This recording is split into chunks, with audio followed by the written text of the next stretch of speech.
In what world is pleasuring yourself to avoid dealing with your emotions a normal thing? I literally just woke up right now and I'm choosing violence because I've had enough of the world treating it normally when it's not normal. There's nothing normal about gooning and pornography. Masturbation, that's a whole other topic, which is debatable. But pornography and gooning and all that stuff, there's no way that this is normal for us. Just imagine yourself, just look at yourself. This is my bed right here. Look at yourself doing it. Have a third person's perspective on yourself when you are feeling these urges and you want to do it. Wouldn't you be disgusted by this person who's doing it? There's so much more to life than this. I promise you, just get the hell out of your house and smell some grass, or not smell, smoke, but touch some freaking grass. Look at how beautiful this shit is.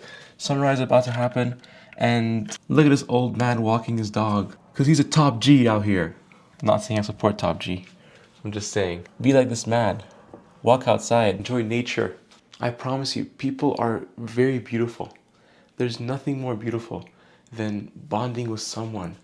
There's nothing more pleasurable than bonding with not only a girl but also a guy, just having some deep conversation with them.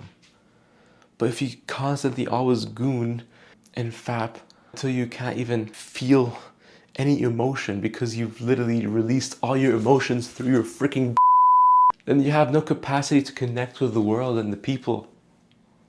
And this is what life is all about. Not this. I know it could be a tough time for you right now. I've been through it. I've struggled with pornography because I've gone through tough times. But tough time never lasts. Only tough people last.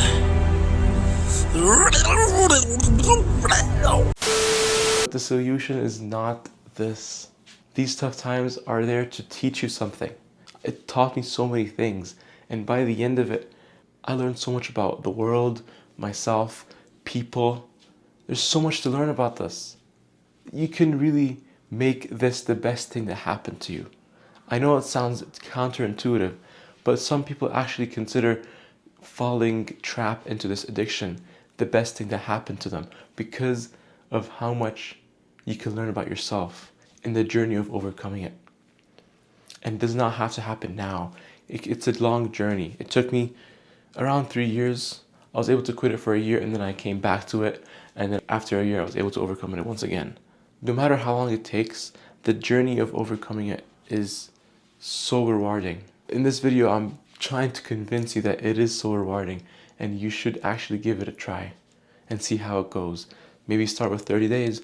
It's currently Ramadan, so if you're a Muslim and you fast and you're a good Muslim, then use that to your advantage.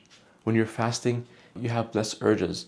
It's true, and I've seen people actually talk about, oh my God, being sober is so easy while fasting.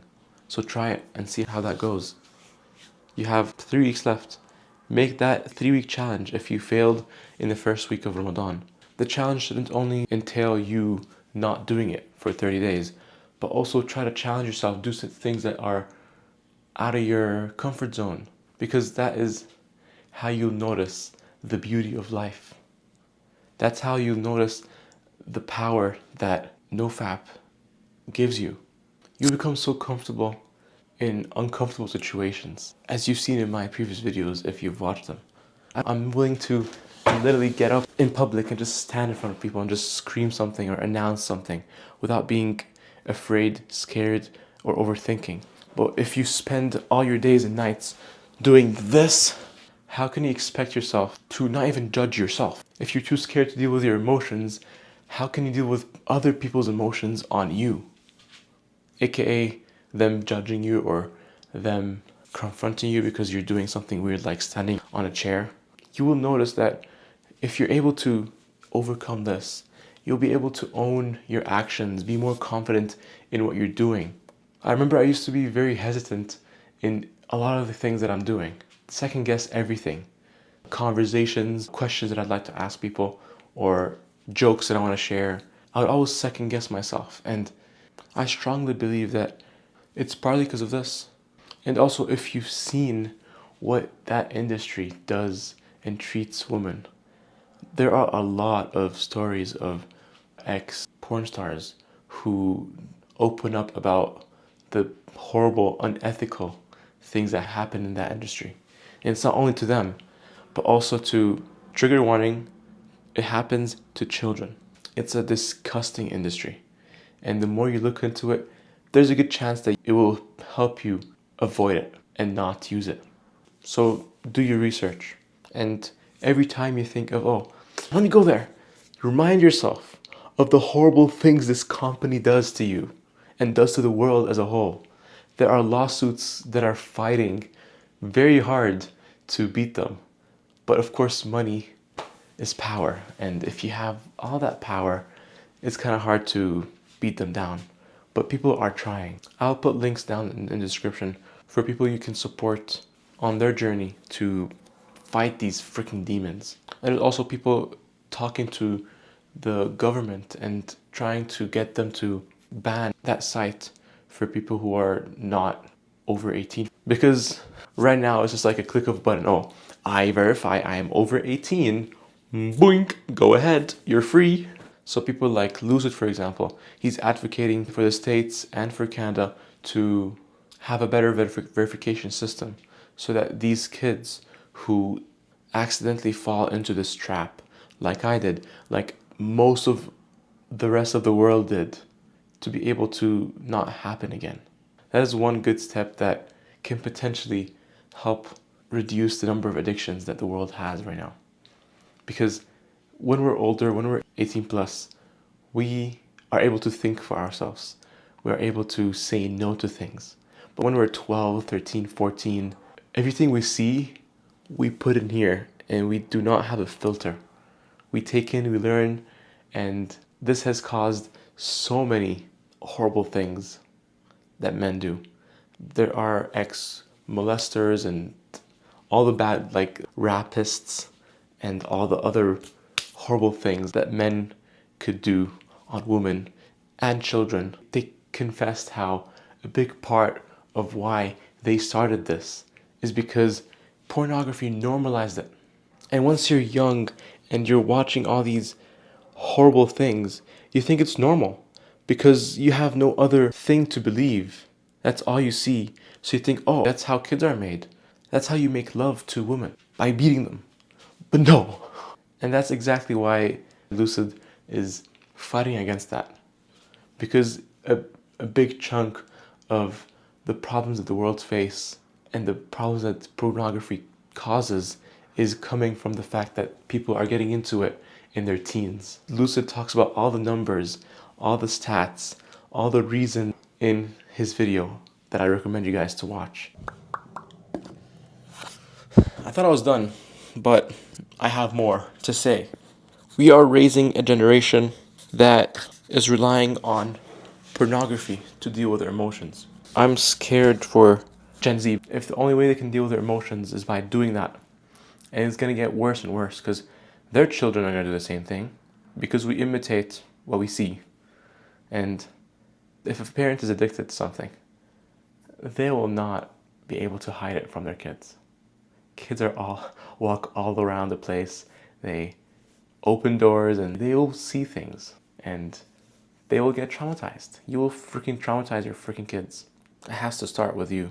Break the freaking cycle before you break your whole family chain. This addiction has caused so many families to break. There is a lot of celebrities, for example, who confessed their partner was about to end the relationship because they couldn't stand it anymore.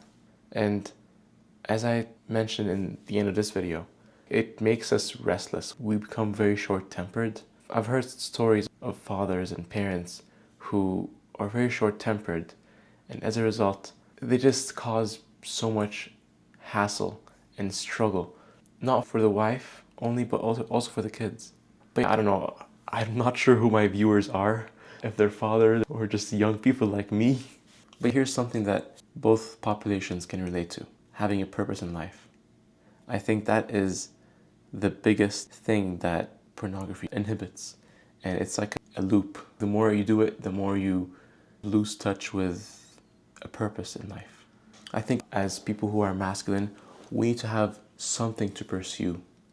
And if you have nothing to pursue, or the only thing that you're pursuing is pornography or women in general, then you will not be satisfied. This is not how men get satisfied. It's not with women. A lot of celebrities mention that. A lot of famous rich people have shared their stories of how they have all the money, they have all the power, they have all the women, but that's not fulfilling for them. Because what's fulfilling for us men, and that is also, it's scientifically backed. There's research on that, and we can see it through evolution. Men need something to work on. They need to have a purpose in life, basically. And it's kind of impossible to have this North Star, that purpose in your life, if you're too busy using your powerful brain into pornography. Your brain has to be clear and clean to be able to think clearly on hard problems to solve. And through these hard problems that you're solving, that is how you're able to fulfill your purpose, whatever it is. Some people's purpose is to have a good family. Others is to be able to teach the world something, educate the world. Others are deeply religious and they want to feel connected to God, and they want to help the world feel connected to God as well. There's so many things you could do instead of this. There's so many possible purposes you could have which will significantly elevate your life forward and give you a fulfilling life. But all that is not possible if you're too busy gooning.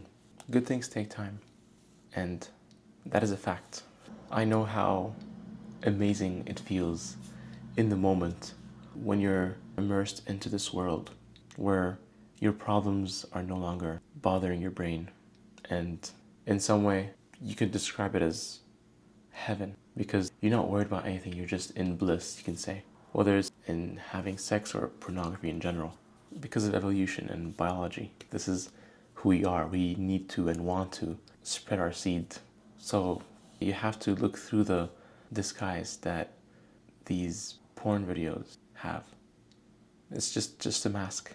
Just reveal that mask, open up and look straight through what this really means to you. I don't know if I explained this correctly or properly. You need to see through the lies that pornography is hiding from you. When you see these videos, deeply think about what is really being shown in here. Is it really showing you true love, true connection with the world? I refuse to stay quiet on this topic because I know how harmful it is and how damaging it can become, not only to yourself, but to people around you. And this is why I'll continue talking about it. And I'm not scared of sharing my thoughts on this in my day-to-day interactions. If you pass by me, talk to me about it. I'll try my best to help you. I'm not an addiction therapist or a counselor. I'm just someone who freaking hates it and advocates to erase it out of the world's existence. There's no benefit to it. Absolutely no benefit. For example, smoking, I can see some benefit to it. I don't smoke, but there is an argument for smoking weed, for example. But pornography, no. Absolutely not. I'm not saying you should replace that addiction with smoking. If I had to tell you what you should do, I would recommend not smoking, not drinking, not taking any drugs, not doing anything, not relying on anything. The closest thing that you can consider addiction for me is music. I enjoy music, but I refuse to let myself get addicted to anything that's actually addicting. I can stop listening to music if I want to. So I consider music fine, as long as I can control it. But I refuse to take on anything or consume anything that can potentially cause me to rely on it. Because I don't want to rely on anything. And this is how all men should think. I do have another clip where I'll share more tangible information on why you should stop it and the benefits that you get. Because there's quite a lot of benefits. Check it out. The main benefits is that you'll stop thinking from here and you start thinking from here and from here. When you consume pee, this gets quiet. Your heart, in other ways, the love that you have for the world is no longer there. It dies out. You kill it by consuming pee. As I mentioned, you feel like a kid again. I don't know about your motivations for quitting pee, but at least for me, it was to bring back that brain that was able to focus clearly on things that I enjoyed. And I enjoyed a lot of things. Even things that are currently boring, I used to enjoy them. But because of pee, you end up not being able to focus and work and a lot of other bad things.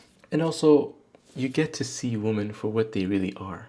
Because I used to, and a lot of people I know, put a pedestal on women and think they're like, oh, they're the best thing. They're amazing. Thank God for Girls, a song by Weezer. But they're just women. Talk to them normally. Somehow, it's counterintuitive.